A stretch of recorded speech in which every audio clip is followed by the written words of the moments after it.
মাধ্যমিক 2026 ম্যাথমেটিক্স এই প্রশ্নের থেকে একটি ভুল প্রশ্ন,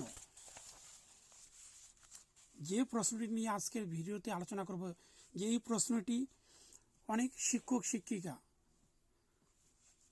তারা তর্ক বিতর্ক শুরু করে দিয়েছে। এই প্রশ্ন কি ভুল আছে, যেটি 12 দাগের 3 নম্বর।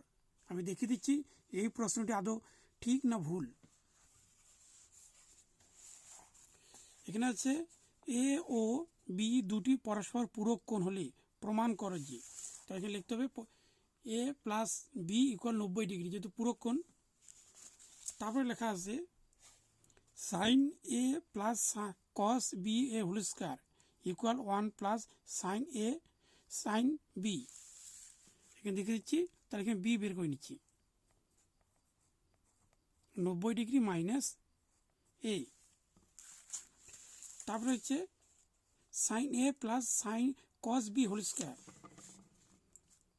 এখানে অঙ্কটা হচ্ছে সাইন এ plus cos B whole square. এখানে সূত্র করতে হবে সাইন স্কয়ার এ প্লাস কস স্কয়ার এ, এখানে বি হবে না, বি হবে প্লাস 2 সাইন এ কস বি। তাহলে হচ্ছে এখানে সাইন স্কয়ার এ প্লাস কস স্কয়ার বি, বির একটা মান রয়েছে 90 ডিগ্রি মাইনাস এ, তাহলে লিখতে হবে 90 ডিগ্রি মাইনাস এ প্লাস 2 সাইন এ কস, এখানে বির মান রয়েছে এখানে 90 ডিগ্রি মাইনাস এ, তাহলে লিখতে হবে এখানে সাইন স্কয়ার এ প্লাস, এখানে কস থাকলে যেহেতু পূরক কোণ তাহলে সাইন হয়ে যাবে এখানে সাইন স্কয়ার এ।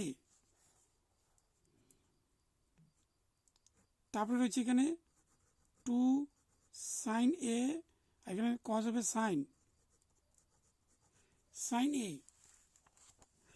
ইকুয়াল, এই যে অঙ্কটি রয়েছে এখানেই ভুল, সব কোণ এ, কিন্তু এখানে আছে কি বি, এই জন্য এই অঙ্কটা কোনদিন মিলবেই না।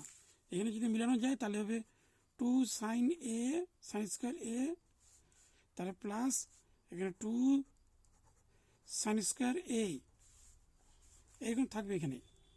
তাহলে 2 আর 2 আছে এখানে 4 সাইন স্কয়ার এ, এরকম উত্তর আসবে। এই উত্তরটি মিলবে না কোনোদিনও, এই জন্য এই অঙ্কটি ভুল আছে, অঙ্কটি সম্পূর্ণভাবে ভুল। এখানে এর জায়গায় এখানে এখানে এখানে এই দুটি লেখা পরিবর্তন থাকতে হবে, তবে অঙ্কটি মিলবে।